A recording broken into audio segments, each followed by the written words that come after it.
What's up? What's up? It's the Arthur Moats Experience with Deke. I'm Arthur Moats, and that's my main man, Deke.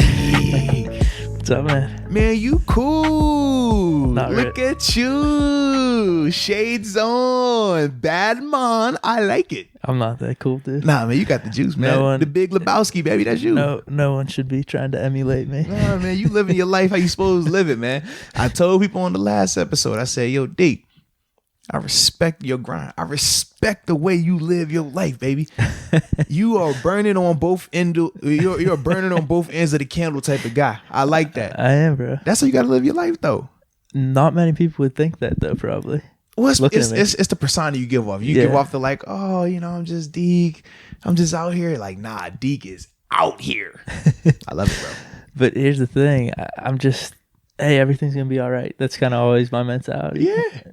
Chill. No need to worry. The dig Bob it. Marley mind state. Ah, okay. Just walking Hakuna Matata. That's what you are, man, I try to. no I mean, worry. what's the point in doing I like it the it, other bro. way, right? Hey, man, shout out to the shades, too, man. Them fine.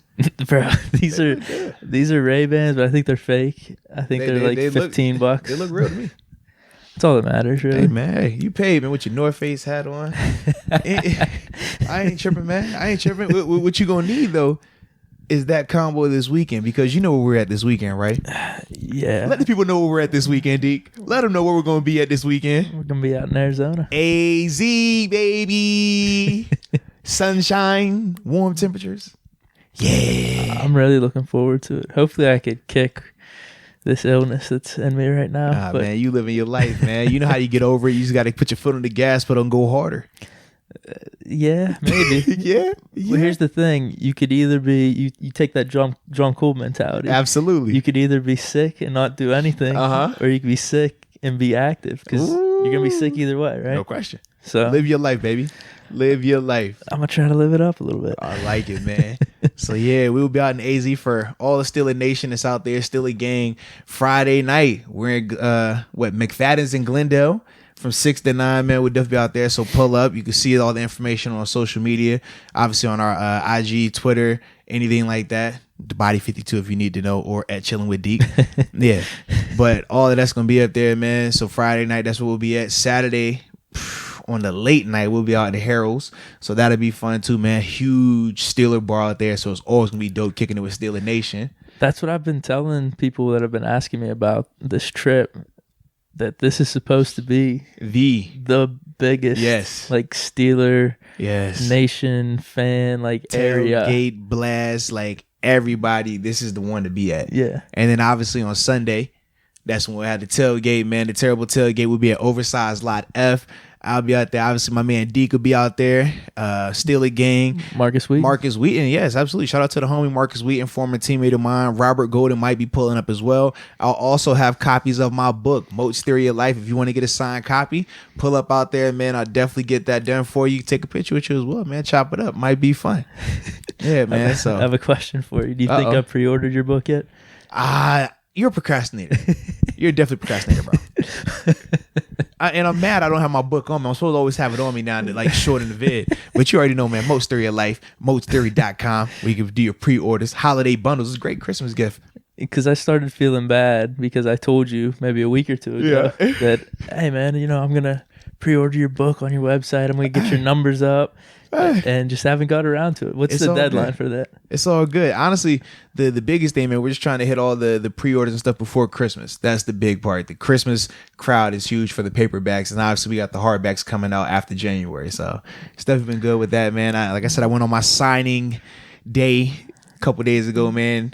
I'm over here watching film and I'm signing autographs. I'm like, yo, this is crazy right now. But I liked it though. Anything you learned from it? Yeah, man. I learned that the Cardinals offensive line is trash. That's what I did learn. Nothing from the signing day, though. Nah. I ain't really learned there. Yeah.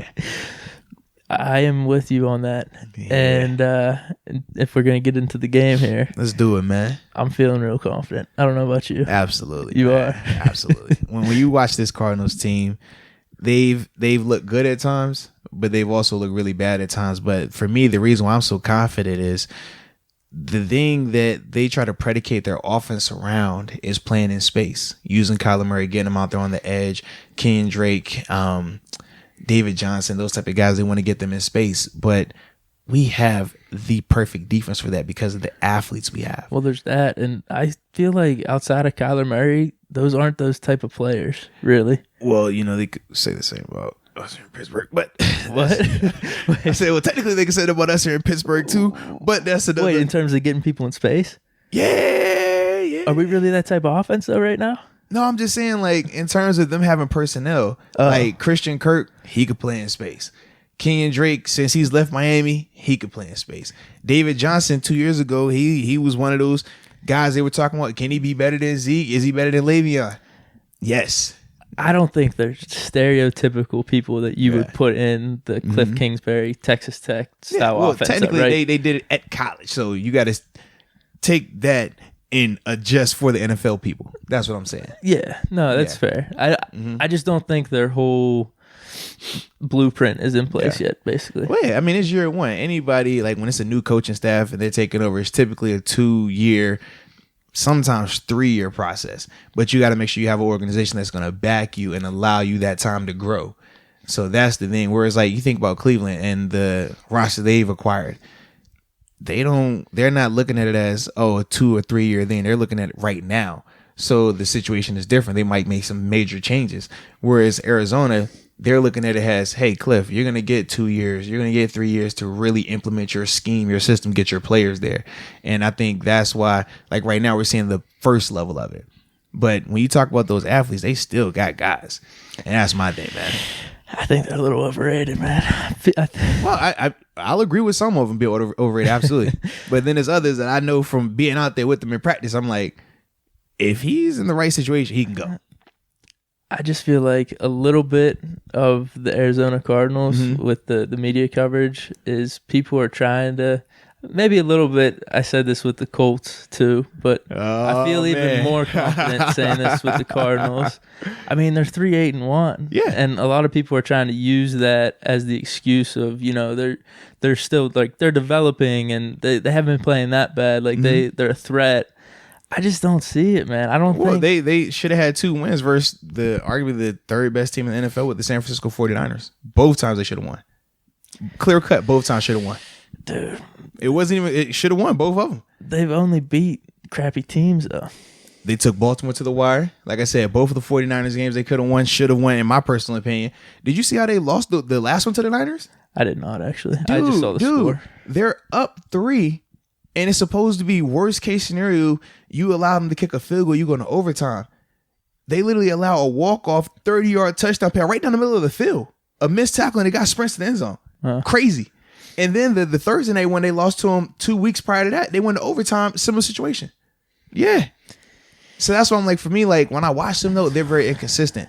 They'll play some teams tough like that, right? Some teams they look good against. They're in a flow, they got a rhythm going. And then other weeks, like this past weekend where they got beat by the Rams, like they'll just get ran through. And that's the thing that always makes a team like that intriguing yet dangerous. Because you go in with the mindset of, you look at the record doesn't say that much. But then you really get them on a day where they're playing well, and that's a totally different animal out there. And that's my thing. But the reason why, in terms of I'm not concerned about them for the Steelers, is their weakness is one of our greatest strengths. They can't protect Kyler Murray. 42 sacks allowed. We specialize in rushing the passer. We have guys interior and outside that can rush. So in that regard, that's why I feel very confident in. And even though they don't turn the ball over, I feel like the pressure that we create, the strip sacks and things like that, are going to lead to turnovers. And that's the one thing that's been keeping them in those games. They haven't turned the ball over a lot at all. No, they haven't. Kyler's played pretty good this year. And I think what I'm wondering then is, I mean, with their defense, versus our offense, I mean, they suck at defense too. The only thing they have, they can rush the passer. Yes, but that's the good thing because, like you're saying, their biggest weakness is our biggest strength. Yes. But they also have a huge weakness on defense too, and that's our weakness, which we can maybe, you never know, duck and fly maybe a little bit in this game. Hey, absolutely. And when I look at their defense in particular, the 3 guys that stand out the most, you have Chandler Jones, who's leading the league in sacks, 13 of them. You got Terrell Suggs, like I said, who's rushed the passer at a high level throughout his career, 100-plus career sack guy. He's sitting at 5.5, and Patrick Peterson's back. other than that, they don't have a lot of scary pieces. Jordan Hicks isn't scary. Hassan Reddick, I still feel like is playing out of position. Budda Baker, he's a good athlete, but they're using him wrong there, and he's very undersized, and he's not as strong as like a Mike Hilton. So in that regard, you could take advantage of him there, and they just cut Tremaine Brock, who played, I think, was almost 80% of their snaps the other day when they allowed my boy Robert Woods to go for 172 receiving yards on him. So when I think about all of that, I say to myself, like, this is a game where you actually get that confidence, Doug. This is a game where you actually go out here, you establish the run obviously early on, but you take some shots down the field. I think you throw a couple jump balls up to James Washington because you know they struggle in coverage. And I know everybody talks about like their tight end, like their touchdown allowance versus tight ends. I think they've allowed 13 touchdowns for tight ends only, which is crazy compared to like everybody else in the league. I think the most is 6. So people, people talk about like, yo, you got to attack them with the tight ends, but we haven't thrown to our tight ends. Like that's not our offense. No. And then I'm like, on top of that, Duck has already talked about it, how he's getting used to having tight ends because at Sanford, he didn't use tight ends. It was always 4 and 5 wide. Yeah. So for him, it's not a big deal to include tight ends and stuff like that. So I don't see that being one of those things that, oh, this game is going to happen. No, even though on paper it should, I just don't see it. The other interesting factor, which I think is going to help us too, is potentially being a home game out there. It definitely will be a home game. Speaking from personal experience, bro, I've never seen a Cardinals game packed with Cardinals fans. Like legit. When I was out there last year, I went on injured reserve from preseason games to regular season games that I attended. It was always the other team packed out there. I'm talking Chicago Bears, packed with Bears fans. Rams, packed with Rams fans. And like blatant like jerseys. They're cheering, booing us. Crazy. and honestly, even my time out there, I was getting more love and running into more Steeler fans than I were like people that knew me for the Cardinals. Like it's just that type of situation. So fully expected to be like the Chargers game. Yeah, and you've talked about that to me before, where we're blessed here. Oh, without a doubt, yeah.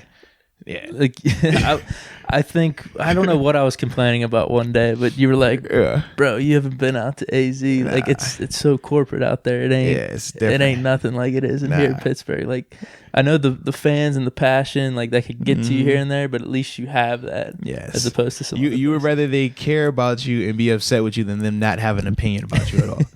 And that's how the Cardinals fans are. They just don't have an opinion. It's just like, whatever. But this is the situation. Most of the people that live in AZ are transplants. They aren't from Arizona. Whereas the people here in Pittsburgh are born and raised here. And that's why you get so much diehard, so much passion about your team. Whereas in Arizona, you got people that move from California there because it's similar to California, but you don't have to pay the taxes. It's not as high, so it's more cost efficient.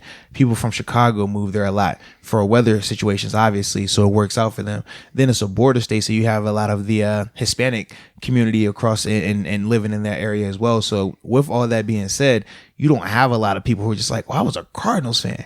Yeah. They're like, nah, I was either a Cowboys fan, I'm a Raiders fan, ton of Steelers fans. And then you get Chicago, you got Bears, ton of Bears fans. Yeah. But it's just that type of vibe out there. Well, and I'm pretty sure, too, you correct me if I'm wrong on this history, but Cardinals were originally St. Louis, right? Yeah. Mm-hmm. And they moved out to Arizona. Yeah. I could be wrong on that. Or I'm just thinking baseball. I think they were another city, though. No. They used to play different places, too. They used to have their, used to be at ASU in Tempe. That's where they used to play their games, and they moved it to Glendale. So I'm not sure though. I'm not sure either. Someone, if people were on their phones or on their computer right now, maybe you could check that. But I don't think they are like originally from Arizona. I could be wrong on that. I think you're right though. You know what? I got a cell phone right here. Dude, you sure? I'll check it right now. Is that all right with you if I check? I'm sure the people want to know. They want to know if this is the truth or not. They don't. Yeah, they probably don't appreciate Deke just throwing out shit. Nah. Hey, go look it up yourself.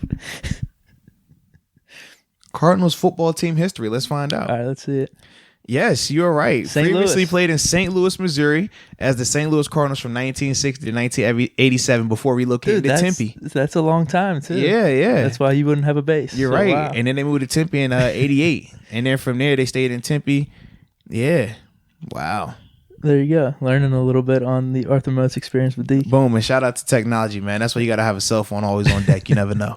But, dude, outside of all this, I mean, are you with me in thinking this is going to be a blowout? Is there a reason for me not to be thinking this? I don't think blowout. I think a convincing win. Okay. But I guess what you consider a blowout, that's the real question. Because we've talked about how your language is different than my language. Like, make some noise. Expectations are different this year. I mean, you gave an A+ to Duck off of 200 yards passing.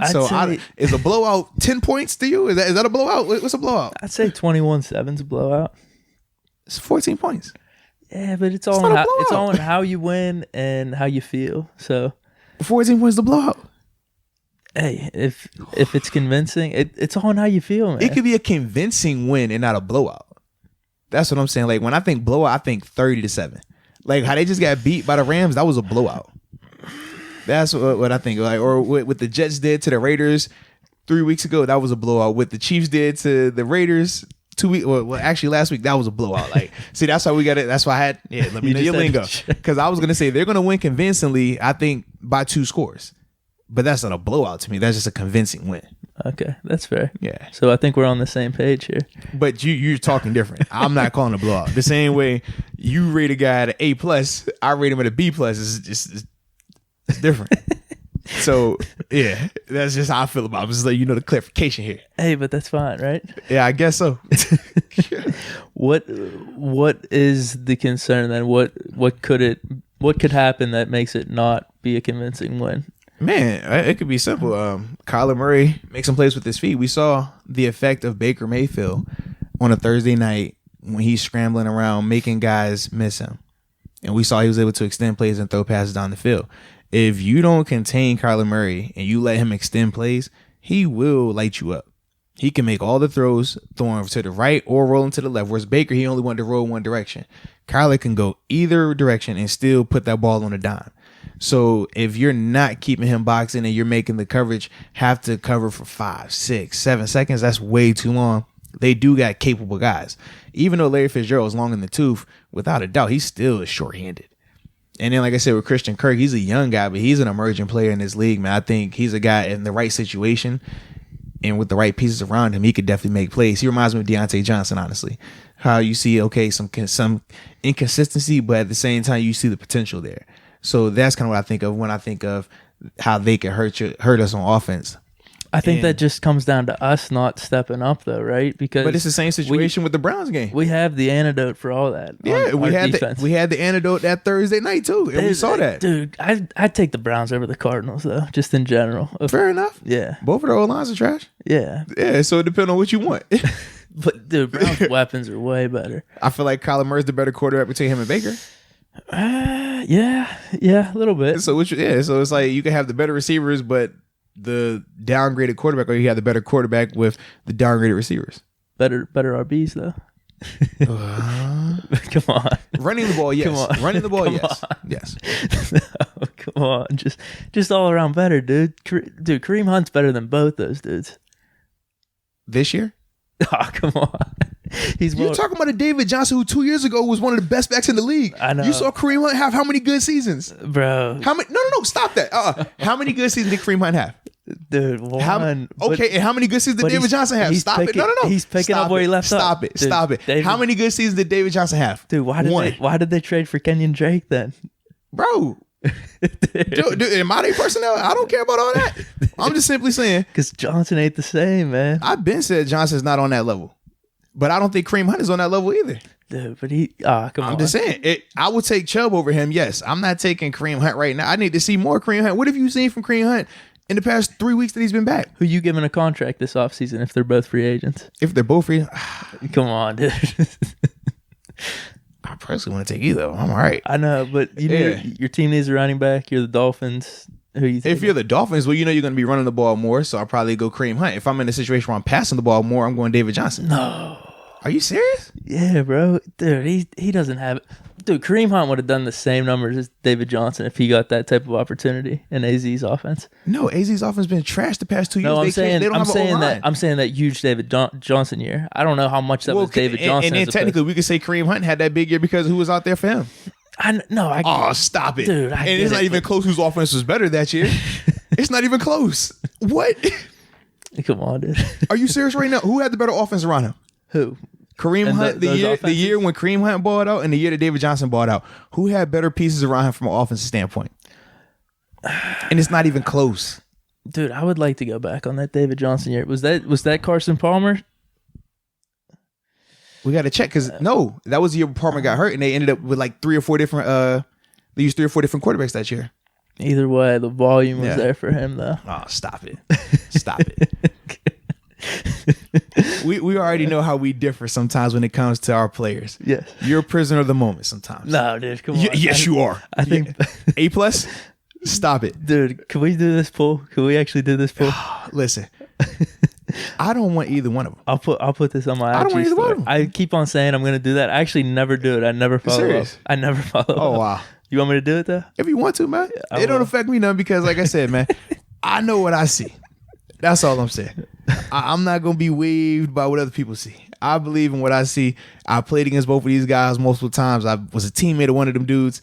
I know what I saw from both of them. That's all I'm saying. Okay. Yeah. That's fine.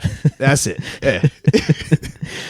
But yeah, dude, I'm feeling really good. I just don't see how we're gonna let this one slip. I know a lot of people are talking. I don't know why. Maybe just I don't see it Because this it's the year. narrative. Because it's the narrative. Go ahead. I just don't see it this year. There's no reason to be overlooking anything. What they call it? Is this a trap game? Like, how can this be a trap game? Let me overlook stuff. How can this be a trap game, right? Huh? Like, because people really are saying, like, is this a trap game? How could this be a trap game, bro? We need to win every game, basically. Bro, but like when I think of trap games, I think of like you coming in loaded with talent. Loaded with talent, coming like, off a hot streak. Yeah, and it's like you are the clear. We are coming off a hot streak, but what's our hot streak right now? 2 wins. 2 wins, but it's 6 of the last 7. 6 of the last 7. All right, but no. Yeah, exactly. I think it's a combination. And we just switched quarterbacks 2 weeks ago. It's a combination of that and having the loaded Still talent. gonna be no Juju. Still gonna be no James Conner. Yeah, there's no reason this is a trap game. I don't see it at all. Let me or other fans say we're gonna blow them out. Don't let the team think that, and I don't think they're thinking that. There's no way. Nah. They understand that at this level, man, anybody can beat anybody. We talked about how the Dolphins went up to Philly and play a Philly Eagles team. I don't know if they went. I don't know if the game was in Philly, but they played the Eagles team who were in the running to win their division, a must-win game, and they went in there and beat them. Shout out to my dog Ryan Fitzpatrick too, man. He lit them up. But then also we talk about a Raiders team who had looked good one week, got blasted by the Jets, then go get blasted by the Chiefs, and then we talk about how, oh my goodness, I'm drawing a blank on the other team that was supposed to be good, got waxed. Oh, the Jets. They got beat by the Bengals. Oh, yeah. Yeah. So for me, man, that's why I'm always like, from a fan standpoint, it's easy to say, oh, yeah, man, I'm extremely confident. We're going to kill them. We're going to blow them out. At this level, I'm like, all right, hey, just go play your game. All right, go execute. Because all this, it's all funny good on the mic, but they get out there and, yeah, they guys are just as good in some situations. I know we want to downplay David Johnson. I know we want to downplay King and Drake and all that, who we pick over and everything. If you think they're not capable of coming out there and getting some success on us, boy, you crazy. That's all I'm saying. I just don't see it this week. Or just in general because of this defense. I just don't. And it's funny because I'm sure people said the same thing in terms of when we played the Rams. They didn't see how Ty Gurley couldn't do. They didn't see. I saw it, but it didn't happen. You ain't even want to believe that because remember that was the game you talking about. We gotta let them score. Well, there was that, but I predicted the loss that week. I actually thought they were gonna take care of it. I said they were gonna drop 30 on us. Man, right? I didn't see it. I just don't see it. I'm like 30. It's the NFL, man. It's tough. Bro, that was the turning point for me. I was just like, man, this defense is real. Yeah, I look at it like, man, I needed just a wake up call. A little slap in the face. Execute, man. That's the biggest thing. As long as those guys execute, there is no reason why they shouldn't win this game. But if they go out there and they're not executing, they're not matching the energy, then yeah, they will get beat. But I don't think that's gonna happen. I think they take care of business this weekend, man. Might be a little coming out party for Duck. I mentioned it earlier just because of how bad the defense is. Mm-hmm. This actually could be. I mean, you don't want to compare it and say it's going to be exactly the same just because it's West Coast. Yeah. But, I mean, it could be very similar to the Chargers, I'm thinking. No, I think so as well. But I I don't know if that's a coming out party. I mean, No. I'm not saying his game. I'm saying just the atmosphere and stuff. The atmosphere, the game flow, the feel of the game. But he might be putting up more yards and have some more opportunity to. Yeah. Like, if we get if we get up early, there's going to be no reason for him to be slinging it out. Yeah. So maybe I'm wrong on that. Yeah. Well, that's why for me, I think they win by 2 scores, but I think they never trail either, though. I think it's one of those they score early, and then from there they continue to pound the ball because they know that minimizes Duck's exposure. Then also you're chewing up the clock, and they know this defense can play with anybody out there. So keep that podcast magic going for Benny. Oh, man, absolutely, man. hey, you know how it is. You come on the podcast, you ball out. It's that simple, man. Oh, we ain't even talk about our special guest this episode either, man. They'll see it in the whenever you write up. Yeah, you're right. Y'all hear about that special guest, man. Mr. James Washington. Absolutely. Keep that magic rolling, too. No, for sure. I mean, we are a good luck charm, it seems. We are, man. Yeah. What do you think about those 2 injuries, Connor and Juju? Man, well, because here's my question to you. Yeah. If we're rolling with Snell, is it possible Connor loses his job? The way he had it. This year or next year? This year. The way he had it. If Snell comes out, 21 carries, 125 yards. This is my thing. I personally don't think it's going to come down to him losing his job because I don't think he's going to come back really anytime soon, honestly. Like, just hearing his communication with the media, talking to Juju as well, hearing his communication with the media, neither of them sound as if they're going to be coming back in a hurry. Now, with Juju, it seems more of the injury being a little more serious than they would like to say. They're not really saying what it is, but he didn't practice, and they already are pretty much ruling him out because of the knee. They're saying that it needs to take more time to heal so it doesn't get damaged further. Whereas with James, he already has missed, 3 games now? 2 games? No, 2 games since the Browns game. Yeah. But you could have said 3 because he got out so early in there. Yeah. But even with him, he's talking about being more precautious now because he rushed back on that Thursday night game and re-injured it.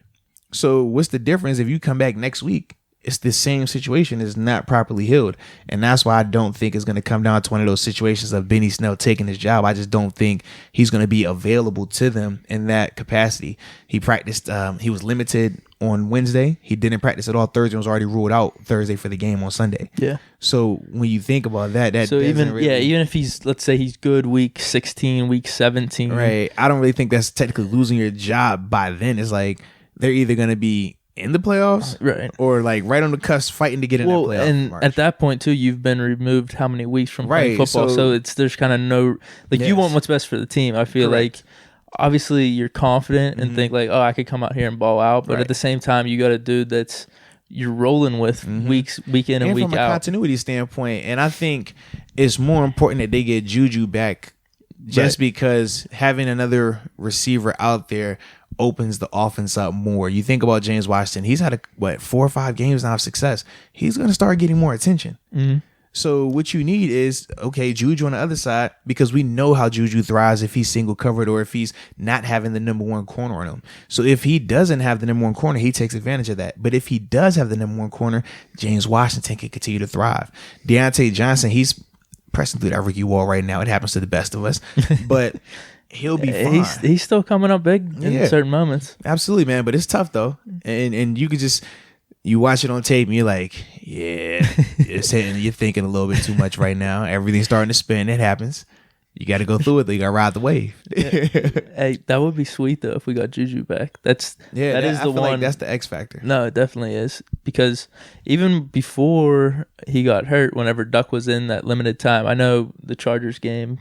I don't think he did anything in the Chargers game, but that in the Ravens game, correct. There's a little connection there, so you never know. And it makes some noise. Exactly. Well, I just like the fact now. If you would have asked me and said, "Hey, this is our offense." Juju, James Washington, Deontay Johnson. If you would have asked me that 5-6 weeks ago, I would have been like, oh, man. Yeah. But like now you say that lineup, you're like, ooh, I think we can roll with that. Absolutely. And Duck is still playing with house money. He's still playing really loose, and that's the thing that has gotten him this far. I think if he continues to protect the ball, man, when you get those options back, the full gamut with the Juju, man, it just opens up so much more for him, gives him so much more ability to make the throws that he wants to make. No, definitely. Yeah. Now, Do you want to get into? I had another question for you. It's kind of aside from Steelers stuff, still NFL related. Okay. Do you want to get into like final predictions now? Yeah, or do you let's want do to the do it after? prediction, then we knock out.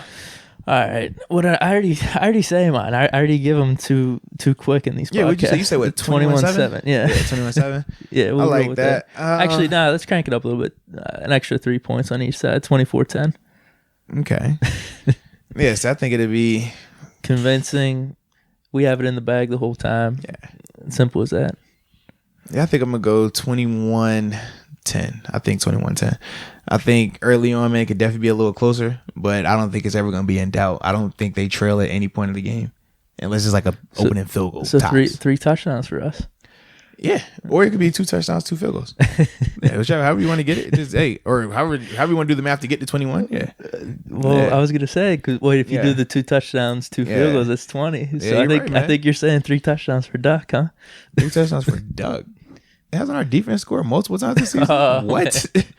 So hold on. What? Is this what you're saying then? Duck 1 touchdown, Snell 1 touchdown, defense 1 touchdown. I'm saying it could be James Washington 1 touchdown or James Washington 2 touchdowns. So that Browns game, the James Washington touchdown. Yeah. Is that a Duck touchdown or was that James Washington touchdown? Let's be real about it. Man. Let's be real about it. Who was more responsible for that touchdown? Or let's go the week before. The Bengals game. Was that a Duck touchdown or was that James? No. Seriously. Talk about it. Who was it? Listen, man. Who was it? No. It's simple. Who was responsible? I'm not taking away anything from James Washington. Oh, here you go. See, I'm just saying. Okay, so if he throws that, he could throw that same pass to Tevin Jones while Tevin is getting pulled down like that. Is that a touchdown? No, it's not. That's James Washington catching that ball. He could throw that same pass to James Washington versus the Bengals where he stiff arms BW Webb and outruns everybody else. He throws it to Tevin Jones. Is that a touchdown? No. And no disrespect to Tevin Jones because that's my dog. But let's be real about it. That's James Washington, bro. I'm with Cut you. it out. I'm with you. So how would you want me to say it? So I got 2 things up for that. Yeah, how would you want me to? You want me to say like James Washington / Duck touchdown? No, I would say it's gonna be James Washington making a play and scoring a touchdown. Okay. Simple. The same. Okay. The same when we saw Juju score that touchdown versus San Fran. Were any of us saying, "Yo, Mason, man, that was a Mason touchdown," or was that Juju catching the ball, making a play, and then taking it 70 yards up the field? I get what you're saying. Yeah. No, you're right. You're right. Yeah. Dude, it's people are on those Duck vibes though right now. No. Hey, listen. I love it. Quack, quack, quack, all that good stuff, man. I just, like I said, I look at it a little differently. That's all. So it would be a touchdown for Duck though. If James, so 2 touchdowns for Duck, 2 for James Washington, defensive touchdown. How? What? Say that again. That's what you I didn't for the say 21 points. I didn't say that. How are the touchdowns this way? I said James Washington. I think he'll get a touchdown. All right. I think Benny Snell gets 2. Okay. No defense. Yeah. Don't turn the ball over like that, man. Okay. Trust me, and scoring is hard in this league, man. I know as a fan, man, y'all make it like, oh man, you just go out there, roll the ball out there, throw a touchdown. It's easy. Nah. And even with some of them touchdowns, it still could be janky. What? That's all I'm saying, man. Thanks for putting me straight there. It's all good, man. Hey, listen, I'm here to help you, and you help me. We guide each other. Yeah, no, that's fair. You gotta have another perspective. Absolutely, right? man. Absolutely. And if we're both just so in sync that we align with everything, then nobody wants to hear that. That's boring. Nah. Now, recently, Ron Rivera got fired. Riverboat Ron. For the Panthers. Yeah. Did you ever go through that in Buffalo? Mid-season? No mid-seasons. Obviously postseason, but no mid-season. Nah, that's different, man. So what's it like? Compared to here, Pittsburgh, give the stable coach the whole time. Oh, now it's a stable coach, but earlier this year, everybody, we got a fire coach too. You got to trade him. Y'all cut it out. I still feel some type of way about that. Just saying. But anywho, it's weird, man. And from my personal experiences, even when we switched coaching staffs, because I had Chan Gilly for my first 3 years, it was met differently when they fired him and then they bring in Doug Marrone. It was met initially like bumping heads because you got a guy who's coming with a totally new philosophy. And at the time, we felt like we were starting to trend in the right direction. We was like, yo, the first season sucked. Second season got a little bit better. That third year, we felt like, all right, guys are starting to turn it in. Guys are starting to. Was that the year where you guys went, what was it, like 4-0, 5-1, something like that? Yeah, that was that year. And then we ended up having 25 guys going IR. Yeah. Over a span of like 5-6 weeks. It was crazy. And then we were like, man, you fired this coach after this hot start. We beat the Patriots. Like, this is the first time in 15 games we beat them. And it was like, you fire him after that. That was the part we didn't like per se. But then they had a similar situation when I talked to the guys in Buffalo when Doug Marrone was there and then he decided to opt out of his contract. Similar concept, man. It was like, it just sucked because you start to buy into a new thing and then the transition. Now you're like, we got to reset. I mean, there's times where you're sitting here like, okay, who's going to be the head coach? All right, who's going to be the coordinator? Who's going to be my position coach? Like, it's a lot of uncertainty. Okay. And for me, I always hated it because it's like, all right, do you want me to play inside linebacker? Or you want me to play outside linebacker? Is it a 3-4? Is it a 4-3? You want me to play DN? Am I playing multiple positions? Because throughout my 4 years up there, I literally started at every linebacker spot. 4-3 inside, strong side, weak side. 3-4, both edges. Both interior linebacker spots. So it's like, what is it going to be right now? And that's the part that sucks. And then talking to another guy that was up there doing the Rex Ryan time where they kind of knew he was going to get fired at the end of the year. They talked about how it got real sentimental in there. You start like having more life in-depth conversations, trying to build a relationship because you know, hey, once the season ends, I'm never going to see him again. Like, it's not going to be like this anymore. So it's always a unique experience when you talk about firing coaches, man. Yeah. Less X and O's. Yeah, and it's more like, just talk about life. How's your family? You know, because that's about the football because you know what it says. You know it's over. Yeah. That's funny, man. But do you think that was a good move then? And I personally don't, man. I mean, if you're going to fire him, that's fine, but you do it at the end of the season. This is a dude who's been there 9 years, changed the face of your franchise, took you to a Super Bowl, just had a 15-1 season a couple of seasons ago. The past 2 years, he's been without his franchise quarterback. He had 7 wins last year without his franchise quarterback. He's at 5 wins right now with no franchise quarterback. The last year he had his franchise quarterback, he went 11-5. For me, you don't do that to a 2-time coach of the year, a guy who's took you to the Super Bowl, a guy who's had success down there, not in the middle of the season. Because at this point, what are you gaining? You pretty much say, hey, this season's over anyways, right? We're punting on the season by firing the coach. So what exactly was you knew? Are you talking in terms of the players? No, I'm talking in terms of like management firing him. I don't understand the purpose of firing the guy during the season. Like at this point, that's what I mean. Does it hurt the players more? It definitely does. Okay. Yeah, because I feel like as a coach, if I'm him, I wouldn't mind that. If your money's guaranteed. Well, see, I think it's less about the money and more about the respect element of it. Once you set apart a season, once you start on the season, everybody on that team, you lock in like mentally, like, yo, regardless of how bad he gets, how good he gets, you just finish. We ain't here to the death. Like, that's the mentality. So for you to say, oh, what's 4 games left? Just take your guaranteed money and get out of here. You like, that's a slap in the face. Like, you think it's not like Ron had only been there for 2 years. He's been there for 9 years. He's invested in that team. He's been through some lows. He's been through some highs. You think he really wants to say, oh, let me just take the money and chill these next 4 weeks? Doesn't that give him more opportunity, though, to if you're going to search for other jobs, though, let's be real about it. You don't think these coaches do that while they're playing? You don't. Let's be real. No. For a personal example, the same way they say, hey, during free agency, you're not allowed to talk to any other team until that first week of March, right? When free agency opens up. So why would I know what deals were already on the table for me in February then if I technically can't have these conversations until March? True. Or how do you think these big 5-year deals get done within? Oh, free agency period, the tampering period has opened up right now at 12 o'clock.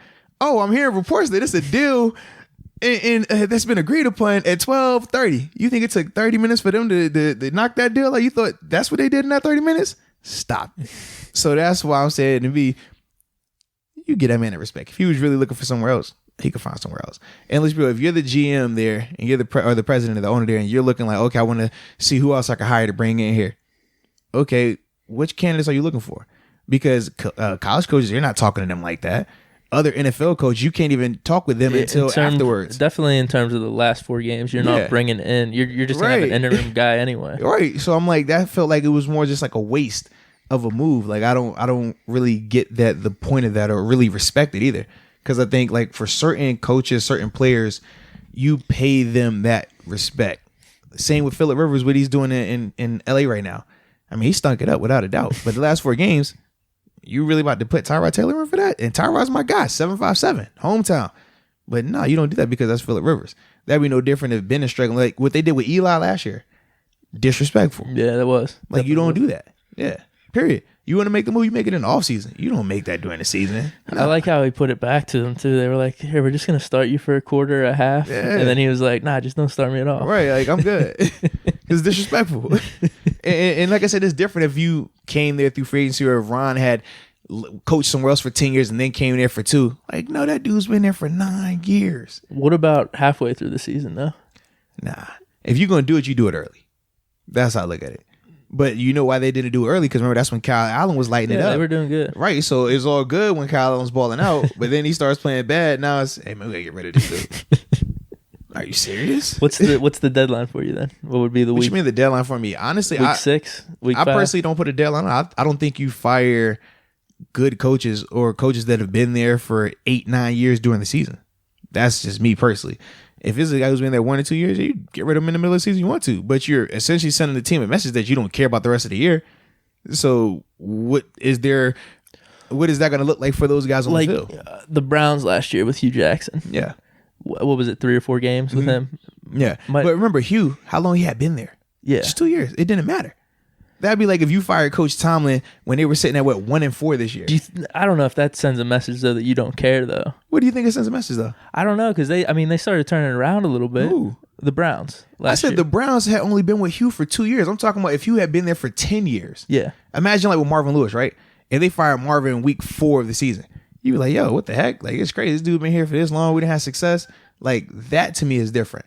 If a guy's only been there for a couple of seasons, like, nah, shoot, get rid of him whenever. Same with quarterback. He only been there a couple of seasons. Didn't you say that sends a message that you don't care? If you get rid of a coach that's been there for 8, 9, 10 years during the season, that sends a message that you do not care. Okay. If he's only been there for 2 seasons, who cares? Get rid of him. Period.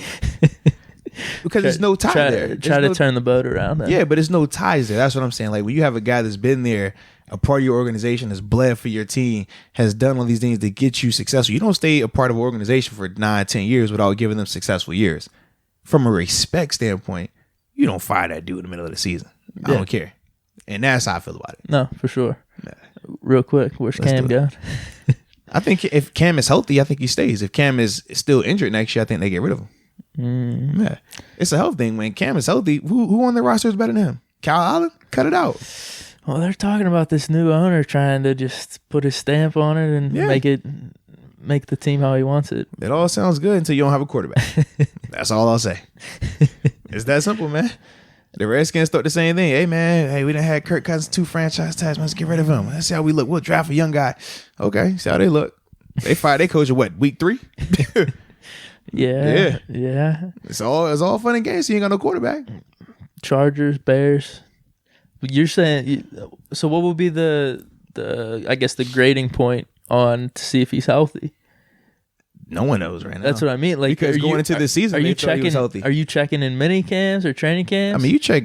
They're the doctors. They checking now. They're gonna check at the end of the season because he's on IR. So they're gonna have multiple times. If he's hurt, then you don't want to put him out there for other teams to see, right? Well, this is the thing. If he's hurt and you don't feel like he's gonna get back to what he used to be, well, then you move him. You could trade him. You can get rid of him that way.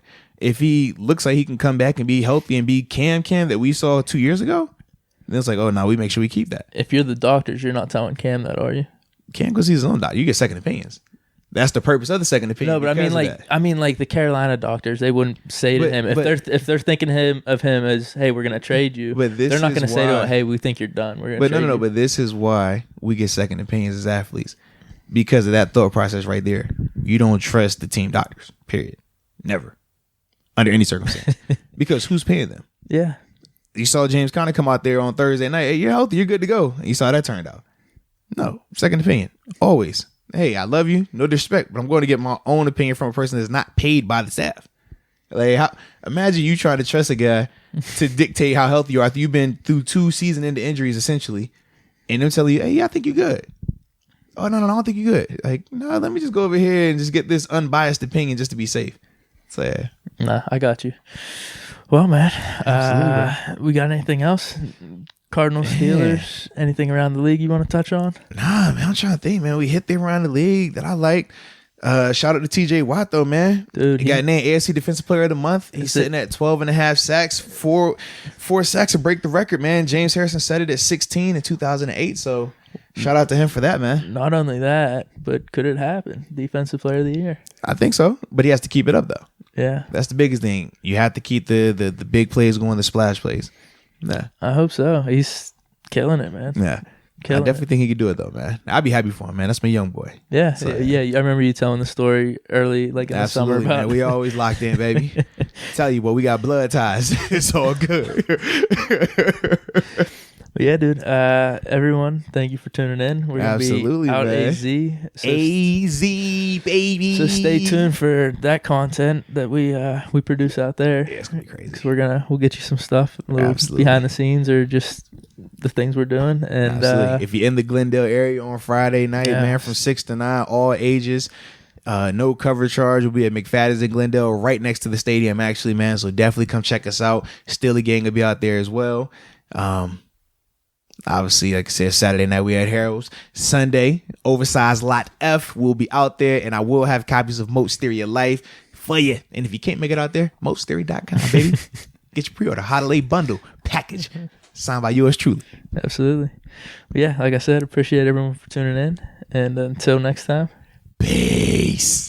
All right, ladies and gentlemen, joining us on the podcast today, very special guest, starting receiver for the Pittsburgh Steelers, second round pick in the 2018 draft, number 13, James Washington. James, man, definitely appreciate you, man. Definitely appreciate you taking some time out today, man. Oh, yeah, no problem. Now, coming into the NFL, man, you were highly decorated. I'm talking, you won the Blitnikoff Award. You were a consensus All-American. So just talk about how has your adjustment been to the NFL throughout your first 2 seasons? Last year I grew a lot, I would say mentally and both physically. The speed of the game was one that really hit me hard, my first NFL game. And being around high caliber guys such as Ben and, Juju, all those guys, learning from them, it's really helped me transition into the role that I've been given and the ways that I can give back to this team. Is there anything that's been a big challenge for you or the most challenging thing thus far in these 2 years? Because obviously you had last year a lot of stuff going on it was the media maybe more making a big deal out of it, maybe Ben calling you out. And then this year you have Coach Drake and then all the quarterback injuries. What's been the biggest challenge for you personally? For us, it's kind of just that steady quarterback position. We've had lots of guys, come in and do their job, when they were in there. But mainly for me, it's just establishing that offense, getting going early in the game and, just firing on all cylinders early in and getting that score up on the board quick. Absolutely. Now, your productivity for the month of November has been crazy. And now it obviously carried over into December 1st with this past game versus the Browns. So what do you credit to your recent success, man? Practice and meeting with coaches, Coach Ray, him stepping in and being our receiver coach after the passing of Coach Drake. It's been huge, and he's been a big help as well as Juju. He's been a huge help to me. And, also just getting to know the quarterbacks. Whoever's back there throwing the ball, getting to know them and just kind of building that chemistry with them is huge. So, I would say that's been something that's really helped me over this time where my production's been good.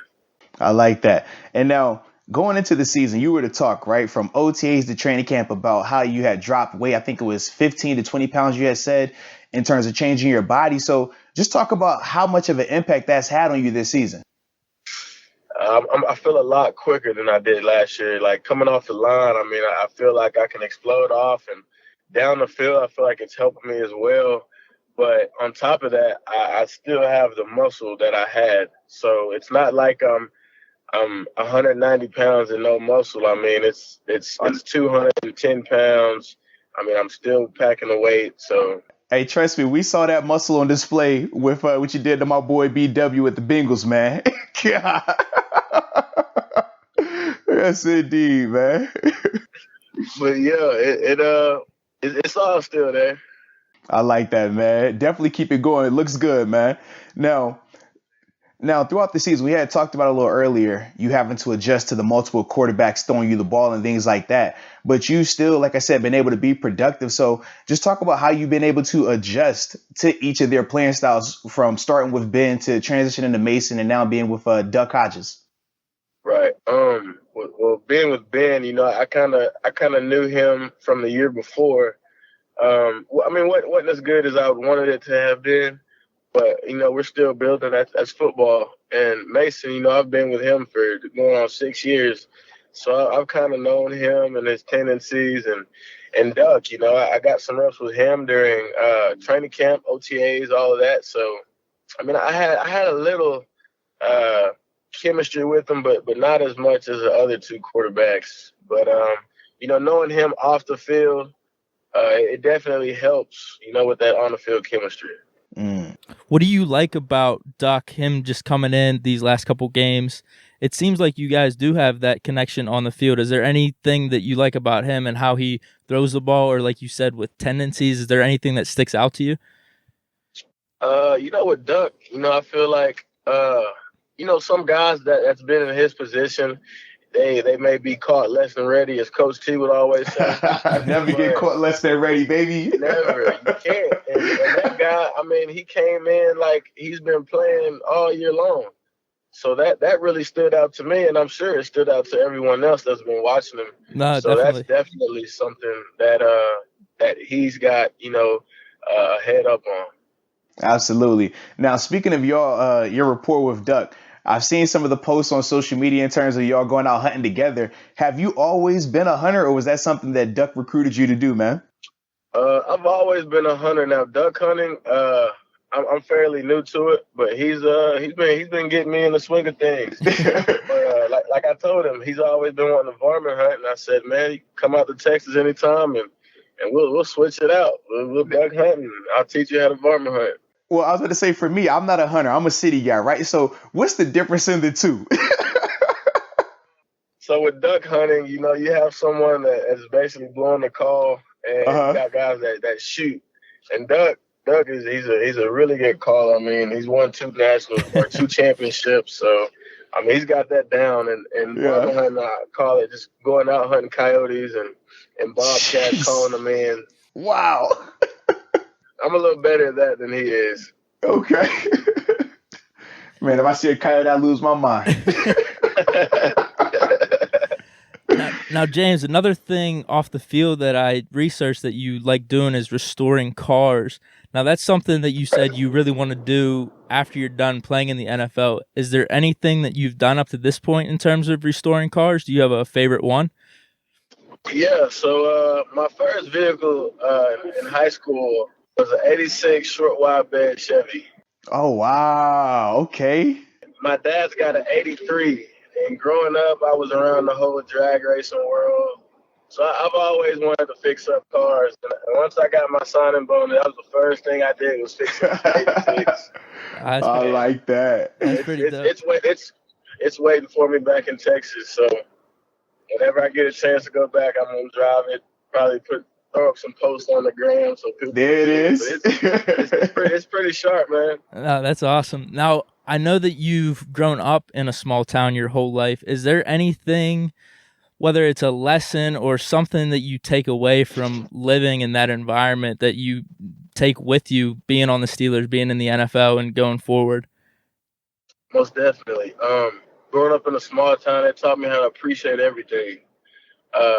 Growing up, I didn't have as many opportunities as guys from like bigger cities or anything had. Coming out of high school, I was barely recruited. I got lucky that Oklahoma State offered me, and it was just so hard because I mean we only had 2 stoplights. That'll tell you how small it is. Wow. 1,500 people. God, dog. I mean, we were small, and it was devastating sometimes because you got guys from cities that and they're getting offers from everybody, and then you barely got 1 or 2 offers, and you want to play sports and football for the rest of your life, but sometimes it just feels like no one's looking out for you.